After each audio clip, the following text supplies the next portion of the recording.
जी नमस्कार, मेरा नाम राकेश कुमार। स्वागत है आपका राकेश कुमार ऑफिशियल का यूट्यूब चैनल पर। अगर आप रेलवे एग्जाम 2024 का तैयारी कर रहे हैं तो इसके लिए आपको रेलवे सामान्य अध्ययन एनएसपीडी जीके जीएस से प्रश्न जो है वह काफी पूछे जाते हैं। तो इसी को ध्यान में रखते हुए मैं पीडी जीके जीएस का जो है वो सीरीज चल रहा है और इसी सीरीज में आज हम करेंगे इतिहास की प्रमुख घटनाएं। हाँ, अगर आप हमारे चैनल पर नए हैं तो चैनल को सब्सक्राइब कर लीजिएगा। क्लास अच्छा लगेगा तो लाइक करिएगा और अपने दोस्तों को भी शेयर कीजिएगा। क्लियर है। तो इतिहास की प्रमुख घटनाएं एग्जाम में कभी कभी क्या करता है कि कौन सी घटनाएं कब हुई है वो डायरेक्ट जो है वो ईस्वी पूछ देता है। तो उसी को ध्यान में रखते हुए सारा ईस्वी हम एक नजर में आज के क्लास में हम देखने वाले हैं। तो पहला प्रश्न कह रहा है कि भारत में जो है वो आर्यों का आगमन कब हुआ था। यानी भारत में जो आर्य जो आए थे यानी कि वैदिक काल का ये प्रश्न है। ठीक है, तो ये आर्य कब आए थे, ठीक है, वह प्रश्न पूछ रहा है। तो देखिए आर्य यानी कि वैदिक काल अगर देखें तो वैदिक काल को जो है वो दो भागों में बांटा जाता है। ठीक है, पहला कहलाता है आपको आर ये ऋग वैदिक काल। ठीक है, ये हमने आपको पढ़ाया है ऋग वैदिक काल। और दूसरा कहलाता है आपको उत्तर वैदिक काल। ठीक है, दूसरा क्या कहलाता है, उत्तर वैदिक काल। तो ऋग वैदिक काल जो आपको 1500 ईसा पूर्व से लेकर के, ठीक है, 1500 ईसा पूर्व से लेकर के 1000 ईसा पूर्व तक का जो समय होगा वो आपको ऋग वैदिक काल का कहलाएगा। और 1000 ईसा पूर्व से लेकर के आपको 600 ईसा पूर्व तक का जो समय होगा वो आपको उत्तर वैदिक काल आएगा। और अगर पूरा वैदिक काल पूछे तो 1500 ईसा पूर्व से लेकर 600 ईसा पूर्व तक का जो समय होगा वह वैदिक काल होगा। और इसी वैदिक काल के समय जो है वह आर्यों का आगमन भारत में होता है। बात समझ में है। और यह आर्य जो है ये अपने आप को श्रेष्ठ समझते हैं क्योंकि इनकी भाषा जो है वह क्या होती है, संस्कृत होती है। और ये कहते हैं कि संस्कृत जो भाषा है वह भगवान की भाषा है यानी गॉड की भाषा है। अतः हम जो है वह भगवान के क्या है, बहुत करीब है। इसलिए अपने आप को जो है वह आर्य समझते हैं। यानी जिन्हें संस्कृत आती है वो ऊंचे जाति के कहलाएंगे और जिन्हें संस्कृत नहीं आएगी उन्हें जो है वह अनार्य कहा जाएगा। ठीक है, तो ये सभी हमने इतिहास के थ्योरी क्लास में हमने आपको बताया है। अगर आपने हमारा क्लास नहीं देखा तो प्लीज अगर क्लास देखिए, वहां आपको डिटेल में समझ में आएगा। ठीक है, तो भारत में जो है आर्यों का आगमन कब हो जाएगा, तो भारत में आर्यों का आगमन हो जाएगा आपको 1500 ईसा पूर्व।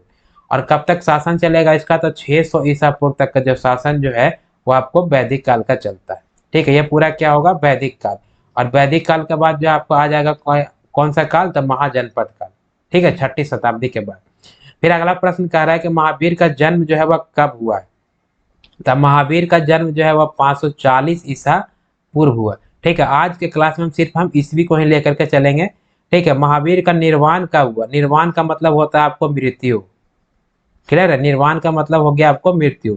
तब महावीर स्वामी का जन्म हुआ 540 ईसा पूर्व। और निर्वाण कब होता है, तो इनका निर्वाण हो जाएगा आपको 468 ईसा पूर्व।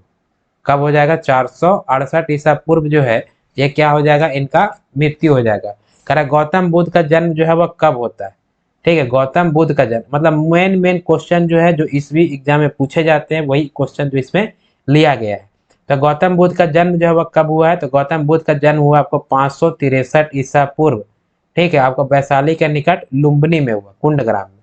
ठीक है, 563 ईसा पूर्व जो है गौतम बुद्ध का जन्म हुआ।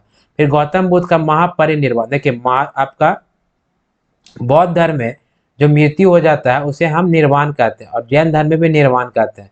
लेकिन गौतम बुद्ध का जो मृत्यु हुआ था आपको कुशीनगर में, मल देश की राजधानी कुशीनगर में गौतम बुद्ध की मृत्यु हो जाती है। और इस गौतम बुद्ध की मृत्यु को कहा गया महापरिनिर्वाण कहा गया। क्या कहा गया, महापरिनिर्वाण। तो इसकी मृत्यु कब होती है, तो इनका मृत्यु होता है आपको 483 ईसा पूर्व। ठीक है, यानी ईसवी पूर्व। इसी को ईसवी पूर्व को हम लिख सकते हैं आपको बीसी। ठीक है, मल्ल देश की राजधानी कुशीनगर में इनका मृत्यु हुआ था। मृत्यु के बाद जो है इनके अस्थियों को जो है वो 8 अलग अलग स्थानों में क्या कर दिया गया, मतलब दफना दिया गया, जिसे जो है महाअष्ट स्थान का नाम दिया गया। बात समझ में आए। और इनके मृत्यु के बाद ही जो है वो 4 बौद्ध संगीति होती है। ठीक है, और वह बौद्ध संगीति में जो है वह किस किस से कौन कौन से स्थान पे होते हैं, किस राजा के नेतृत्व में किया जाता है, कौन पुरोहित होते हैं, ये सभी हम आपका थ्योरी क्लास में हमने बताया है। ठीक है, तो अगर आप नहीं देखा है तो आपने प्लीज अगर वहां से आप देखिए। अगला प्रश्न देखते हैं, प्रश्न संख्या 6। प्रश्न संख्या 6 कहता है कि सिकंदर का भारत पर आक्रमण कब हुआ था। ठीक है, तो सिकंदर का भारत पर आक्रमण होता है आपको 300, ठीक है, 26 ईसा पूर्व। ठीक है, 326 ईसा पूर्व से लेकर के आपको 325 ईसा पूर्व तक का जो है वह सिकंदर क्या करता है, भारत पर आक्रमण करता है। ठीक, और सिकंदर जो है कहाँ का रहने वाला होता है, तो आपको यह यूनान का रहने वाला होता है। कहाँ का रहने वाला, तो यूनान का रहने वाला। और सिकंदर जो है वह उस समय यानी जितने विश्व की जानकारी होती है उसका लगभग 60% हिस्सा जो है वह क्या करता है, जीत लेता है। इसलिए इसे सिकंदर महान के नाम से जाना जाता है। लेकिन जब मगध पर आक्रमण करने आता है तो ब्यास नदी को पार नहीं कर पाता है और मगध पर आक्रमण नहीं करेगा। ठीक है, लेकिन आपको पश्चिम उत्तर क्षेत्र वाला जो गंधार और कम्बोज पर आक्रमण करके उसको अपने अधिकार में ले लेता है। ठीक है, साथ ही साथ पंजाब के राजा पोरस के साथ भी जो है इनकी युद्ध होती है और पोरस जो उस युद्ध में हार जाते हैं, जिसे आपको विस्तता का युद्ध भी कहा जाता है। ठीक है, तो अगर ये सभी आप डिटेल से जानना चाहते हैं तो आप हमारे हिस्ट्री का थ्योरी क्लास देखिए, उसके बाद मैंने उसमें प्रीवियस ईयर का क्वेश्चन भी बताया। ठीक है, चलिए अगला प्रश्न देखते हैं, अशोक द्वारा कलिंग पर विजय कब किया गया। ठीक है, तो अशोक द्वारा कलिंग पर विजय किया गया था आपको 261 ईसा पूर्व। ठीक है, 261 ईसा पूर्व। और अशोक का जो है राज्याभिषेक कब हुआ था, तो यह राज्याभिषेक हो जाएगा आपको 269 ईसा पूर्व। और राज्याभिषेक के ठीक 8वें वर्ष जो है कलिंग की राजधानी तोसली पर आक्रमण करता है। ठीक है, कलिंग की राजधानी तोसली पर। और इस समय जो है कलिंग का राजा कौन होता है, नंदराज। ठीक है, कौन होगा, नंदराज। इसमें और प्रश्न पूछा जाता है कलिंग युद्ध की जानकारी जो हमें किससे प्राप्त होती है, तो ये प्राप्त होगी आपको हाथी गुफा अभिलेख से। कौन से अभिलेख से, हाथी गुफा अभिलेख। और हाथी गुफा अभिलेख जो है किसके द्वारा बनाया गया है, तो खारवेल के द्वारा बनाया गया। ठीक है, कलिंग के राजा खारवेल के द्वारा। और इसकी जानकारी प्राप्त होती है आपको अशोक के 13वें शिलालेख से। ठीक है, 13वें शिलालेख से। बात समझ में आए। तो इस प्रकार से अगर आप और जानकारी डिटेल में जानना चाहते हैं तो आप हमारा क्लास देखिए, थ्योरी क्लास। चलिए अगला प्रश्न देखते हैं, विक्रम संवत का आरंभ कब किया गया। तो विक्रम संवत का आरंभ जो है विक्रमादित्य ने किया है। और विक्रम संवत का आरंभ जो है आपको 58 ईसा पूर्व जो है आपको विक्रम संवत का क्या किया गया, आरंभ किया गया। यानी विक्रम संवत जो है एक कैलेंडर है। ठीक है, एक कैलेंडर है। अगला प्रश्न कह रहा है कि शक संवत का आरंभ कब किया गया। तो शक संवत का आरंभ जो है आपको शक शासक ने किया था, ये विदेशी आक्रमणकारी था। तो इसका जो है आपको आरंभ किया गया था आपको 78 ईसा पूर्व किया गया था। ठीक है, और अभी जो वर्तमान कैलेंडर चलता है उसको कहते हैं ग्रेगोरियन कैलेंडर। ठीक है, ग्रेगोरियन कैलेंडर। अब ये जनवरी फरवरी मार्च अप्रैल जो देखते हैं ना, ये ग्रेगोरियन कैलेंडर है, यही पूरा आपको वर्ल्ड में चलता है। क्लियर है। अगला प्रश्न कह रहा है कि अब हिजरी संवत नहीं होगा, ये आपको हिजरी संवत होगा। ठीक है, हिजरी संवत जो है ये भी आपको एक कैलेंडर है। और यह हिजरी संवत आपको एक मतलब मुस्लिम कैलेंडर है। क्लियर है। तो हिजरी संवत का आरंभ कब हुआ, तो हिजरी संवत का आरंभ किया गया आपको 622 ईस्वी में। क्लियर है। तो हिजरी संवत का आरंभ किया गया 622 में, शक संवत का आरंभ किया गया 78 ईसा पूर्व, विक्रम संवत का आरंभ किया गया आपको 58 ईसा पूर्व, अशोक द्वारा कलिंग पर विजय 261 ईसा पूर्व किया गया। इसकी जानकारी हाथी गुफा अभिलेख से प्राप्त होती है और यह बनाया गया था खारवेल के द्वारा। आइए आपको अशोक के 13वें शिलालेख से भी कलिंग युद्ध की जानकारी हमें प्राप्त होती है। सिकंदर का भारत पर आक्रमण जो आपको 323 ईसा पूर्व से लेकर के 325 ईसा पूर्व में भारत पर जो है भारत के पश्चिम उत्तर क्षेत्र पर आक्रमण करता है और गंधार और कम्बोज को अपने कब्जे में ले लेता है, गंधार और कम्बोज को। क्लियर है। चलिए अगला प्रश्न देखते हैं, प्रश्न संख्या 11 कह रहा है कि फाहान जो है आपको एक चीनी यात्री होता है। ये कौन है, ये आपको चीनी यात्री होता है। तो कह रहा है फरहान के जो है भारत यात्रा कब हुई थी। तो फरहान की भारत यात्रा होती है आपको 405 ईस्वी से लेकर के 411 ईस्वी तक। ठीक है, 405 ईस्वी से लेकर के 411 ईस्वी तक जो है फरहान आपको भारत की यात्रा करता है। हर्षवर्धन का शासनकाल कब से कब तक था। तो हर्षवर्धन का शासनकाल जो है वह 606 ईस्वी से लेकर ठीक आपको 647 ईस्वी तक जो है आपको हर्षवर्धन का शासनकाल होता है। यानी कि लगभग 41 साल का शासन जो है वह हर्षवर्धन करता है। करे हेन सांग की यात्रा, हेन सांग ये भी आपको क्या है, चीनी यात्रा है, चीनी यात्री है। ठीक है, चीन से आता है भारत। ठीक, आपको बौद्ध आपको महात्मा मतलब बौद्ध धर्म से संबंधित रहे इसके लिए। तो हेन सांग की जो है भारत यात्रा कब होती है, तो ये होता है आपको 630 ईस्वी में। ठीक है, एग्जाम में जो है वह डायरेक्ट जो है ईस्वी ही पूछ देता है, तो आप एक दो बार देखेंगे तो आपको याद हो जाएगा। ठीक है, तो हेन सांग की भारत यात्रा कब हुई है, तो आपको 630 ईस्वी में। सोमनाथ पर मंदिर पर आक्रमण जो है वह कब किया गया था। तो मोहम्मद गजनवी ने किया था। ठीक है, और यह आक्रमण जो है कितना बार किया गया है, तो यह आक्रमण 17 बार जो है सोमनाथ के मंदिर पर आक्रमण हुआ है। और यह आक्रमण क्यों किया गया था, आपको धन के लूट के लिए। क्लियर है। और पूरे मंदिर को जो है वह, क्योंकि मोहम्मद गजनवी एक अफगानिस्तानी था, तो पूरे मंदिर को तोड़ फोड़ देता है और भारत में लूट के लिए आपको 17 बार आक्रमण करता है। क्लियर है। इसमें जो है सबसे ज्यादा धन की लूट आपको सोमनाथ मंदिर से ही होता है।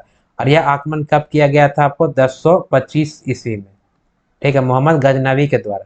ठीक है कि तराइन का प्रथम युद्ध, तराइन का प्रथम युद्ध कब हुआ था, तो तराइन का प्रथम युद्ध हो जाएगा आपको 1191 ईस्वी में। तराइन का प्रथम युद्ध कब हो जाएगा, 1191 ईस्वी में। तो फहान की भारत यात्रा 405 ईस्वी से 11 ईस्वी के बीच में थी, चीनी यात्री था। हर्षवर्धन का शासनकाल 606 से 647 ईस्वी में। हेन सांग की भारत यात्रा 630 ईस्वी में हुई थी। सोमनाथ मंदिर पर आक्रमण जो है 1025 ईस्वी में मोहम्मद गजनवी ने किया था। अब भारत पर टोटल 17 बार आक्रमण किया है। तराइन का प्रथम युद्ध आपको 1191 ईस्वी में हुआ था। अगला प्रश्न देखते हैं।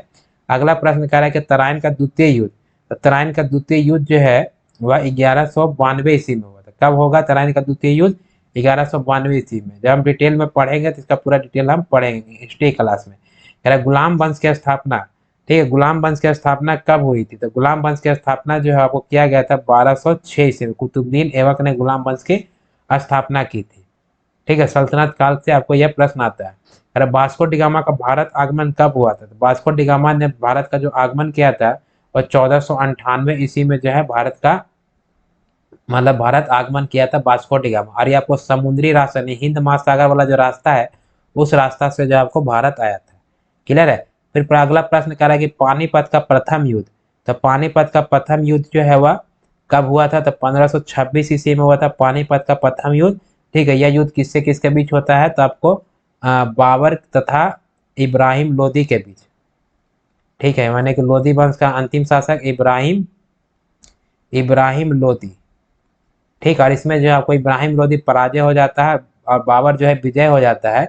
और ये विजय होने के बाद जो है ये आपको दिल्ली में, यानी भारत में क्या करता है, आपको मुगल वंश की स्थापना करता है। ठीक है, मुगल वंश की स्थापना करेगा। और ये 1526 में तराइन के प्रथम युद्ध में ही आपको बाद जो है मुगल वंश का स्थापना करेगा। और ये बाबर कब से कब तक रहेगा, तो 1526 से लेकर के 1530 तक रहता है। ठीक है, चलिए इस पर थोड़ा सा आपको बता देता हूँ।